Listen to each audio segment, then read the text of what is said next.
ঢাকায় একাধিক plot flat, অভিযোগ আরএনবি কমান্ডেন্টের বিরুদ্ধে। দেশেই সব চিকিৎসা হলে ভারতের ই ভিসার প্রয়োজন কি, প্রশ্ন নজরুল ইসলামের।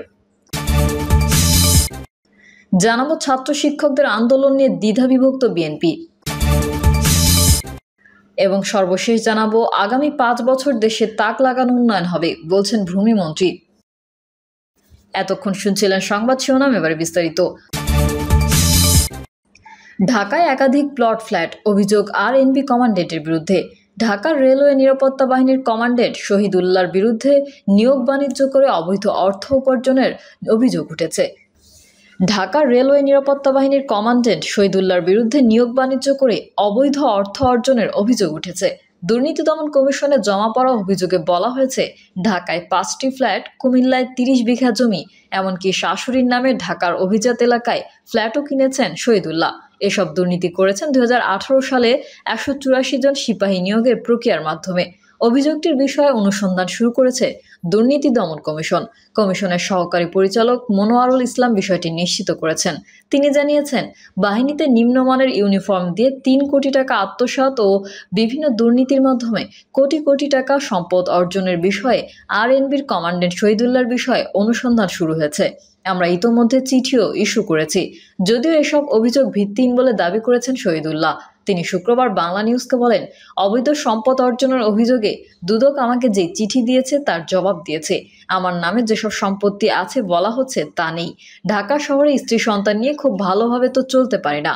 দুদক সূত্রে জানা গেছে, ঢাকার শান্তিনগরে অবস্থিত একটি বহুতল ভবনের 3য় তলায় শাশুড়ির নামে ফ্ল্যাট কিনেছেন শহীদুল্লাহ। ওই ফ্ল্যাটের দাম প্রায় 3 কোটি টাকা।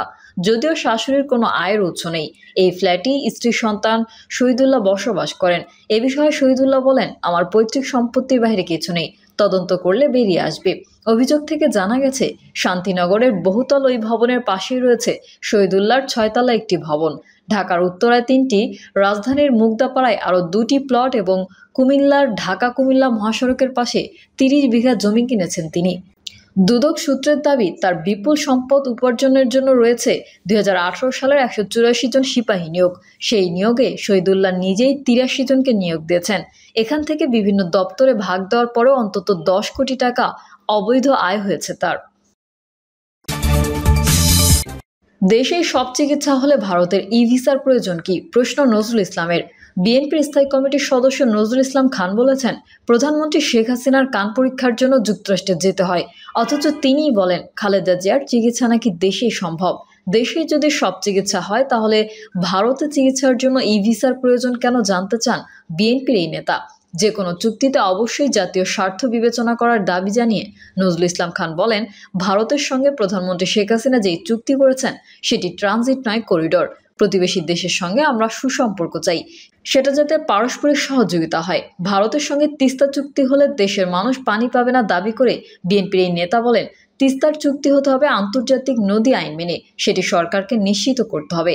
আইন শৃঙ্খলা বাহিনীর প্রধানরা দুর্নীতিগ্রস্ত উল্লেখ করে নজরুল ইসলাম বলেন, ক্ষমতাসীন সরকারও দুর্নীতিগ্রস্ত, তাই সরকার পতনের আন্দোলন অগ্রসর করতে ঐক্যবদ্ধ আন্দোলন প্রয়োজন, আর এই আন্দোলন হবে জনগণের পক্ষে। জানাবো ছাত্র শিক্ষকদের আন্দোলন নিয়ে দ্বিধাবিভক্ত বিএনপি। বিএনপির খালেদা জিয়ার মুক্তির আন্দোলন মুখ থুবড়ে পড়েছে। 3 দিন ধরে বিভিন্ন কর্মসূচি পালন করার পর দলটি আবার হতাশায় ভেঙে পড়েছে। তারা ভেবেছিল যে বেগম খালেদা জিয়ার ইস্যুতে অন্তত নেতাকর্মীরা চাঙা হবে, কিন্তু বিএনপির এই 3 দিনের কর্মসূচি রীতিমতো ফ্লপ হয়েছে। বিএনপির নেতারাও তা স্বীকার করেছেন এবং এটা বলেছেন যে এই কর্মসূচির মাধ্যমে নেতাকর্মীদের হতাশা কাটাতে পারছে না তারা। সরকার পতনের যে দল সংগঠন এবং দলের ভিতরে হতাশা দূর করাটাই তাদের লক্ষ্য, কিন্তু সেই লক্ষ্য পূরণে ও 3 দিনের আন্দোলনের কর্মসূচি ব্যর্থ হয়েছে। এর মধ্যে বিএনপির কোনো নেতা কোটা বিরোধী আন্দোলন এবং শিক্ষকদের প্রত্যয়ন পেনশন স্কিম নিয়ে আন্দোলনের সঙ্গে একাত্মতা প্রকাশ করার পক্ষে মতামত দিচ্ছেন, কিন্তু বিএনপির আরেক অংশের নেতৃত্ব এই দুটি কি ফাঁদ মনে করছেন। তারা মনে করছেন শিক্ষকদের যে আন্দোলন হচ্ছে সেটা তাদের নিজস্ব ব্যাপার এবং এই আন্দোলনের সঙ্গে আওয়ামী লীগ সমর্থিত শিক্ষকরাই জড়িত। এই আন্দোলনের সঙ্গে যুক্ত হলে আবার নতুন করে হতাশ হতে হবে। বিএনপির মধ্যে শিক্ষকদের আন্দোলন নিয়ে সম্পূর্ণ দ্বিধাবিভক্তি লক্ষ্য করা যাচ্ছে। বিএনপির কোনো নেতা মনে করছেন এটা আওয়ামী লীগের অভ্যন্তরীণ কোন্দল, আমলাতন্ত্রদের সঙ্গে শিক্ষকদের বিরোধ। যারা আন্দোলনের নেতৃত্ব দিচ্ছে তারা সবাই আওয়ামীপন্থী, কাজেই তারা একসময় মিটমাট করে ফেলবেন, তখন বিএনপিকে পস্তাতে হবে। বিএনপিপন্থী শিক্ষকদের কেউ আন্দোলনের সঙ্গে যুক্ত। তারা মনে করছেন যে সরকারকে চাপে ফেলার জন্য এই আন্দোলনে বিএনপির সংহতি প্রকাশ করা উচিত এবং বিএনপি যদি আন্দোলনের সঙ্গে সম্পৃক্ত হয় তাহলে লাভ হবে। কিন্তু বিএনপির মধ্যে এই আন্দোলনে যুক্ত হওয়া নিয়ে দ্বিধাদ্বন্দ্ব এখনও কাটেনি, বরং এই নিয়ে বিএনপির মধ্যে মতপার্থক্য রয়েছে প্রবলভাবে। শুধু শিক্ষকদের আন্দোলন নয়, কোটা বিরোধী আন্দোলন নিয়েও বিএনপির অবস্থান দ্বিধা বিভক্ত। ছাত্রদলের নতুন কমিটি হয়েছে।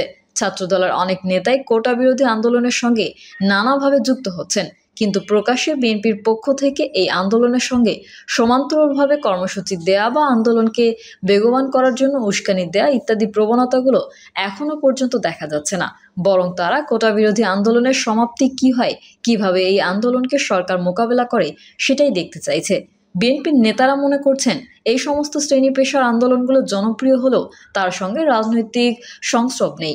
এসব আন্দোলনের সঙ্গে যুক্ত হয়ে বরং বিএনপি আরও দুর্বল হয়ে পড়তে পারে, কারণ এই আন্দোলনগুলোর মাধ্যমে বিএনপির মূল দাবিগুলো অকার্যকর এবং দুর্বল হবে। বিএনপির কোনো নেতা এটা মনে করেন যে দ্রব্যমূল্যের ঊর্ধ্বগতি, দুর্নীতি এবং বেগম খালেদা জিয়ার মুক্তির ইস্যুগুলোকে আড়াল করার জন্যই কোটা বিরোধী আন্দোলন বা শিক্ষকদের পেনশন স্কিমের আন্দোলনকে সামনে আনা হয়েছে। এটি সরকারের একটি কৌশল। বিএনপির একজন নেতা বলেছিলেন যে দুর্নীতিবাজদের নিয়ে যখন সারা দেশে হইচই হচ্ছিল তখনই শিক্ষকদের প্রত্যয় স্কিম নিয়ে আন্দোলন আর শিক্ষার্থীদের কোটা বিরোধী আন্দোলন শুরু হয়েছে। এটি একটি সাজানো নাটক বলে মন্তব্য করেন ওই বিএনপির নেতা। তিনি মনে করেন এই সমস্ত আন্দোলন করে সরকার মূল ইস্যু থেকে দৃষ্টি অন্যদিকে ফেরাতে চেয়েছে।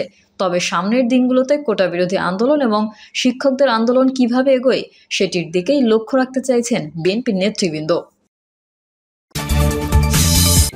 আগামী 5 বছর দেশে তাক লাগানো উন্নয়ন হবে বলছেন ভূমিমন্ত্রী। ভূমিমন্ত্রী নারায়ণ চন্দ্র বলেছেন, হিংসা বিদ্বেষ ভুলে দেশের কল্যাণে কাজ করে যেতে হবে। সব ক্ষেত্রে দেশে একটি বিরাট পরিবর্তন হয়েছে।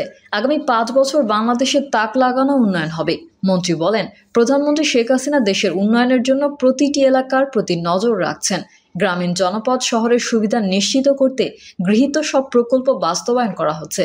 জাতির পিতা বঙ্গবন্ধু শেখ মুজিবুর রহমান এদেশের দরিদ্র এবং খেটে খাওয়া মানুষের কল্যাণে কাজ করে গেছেন। তারই কন্যা প্রধানমন্ত্রী শেখ হাসিনা বঙ্গবন্ধুর স্বপ্ন বাস্তবায়ন করতে কাজ করে যাচ্ছেন।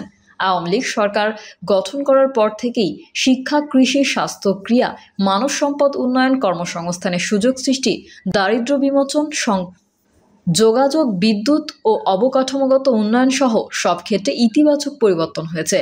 অনুষ্ঠান শেষে মন্ত্রী ঘূর্ণিঝড় রেমালে ক্ষতিগ্রস্ত সরকারি আশ্রয়নে বসবাসরত 278 দুস্থ ও অসহায় পরিবারের মাঝে 10 কেজি করে চাল বিতরণ করেন।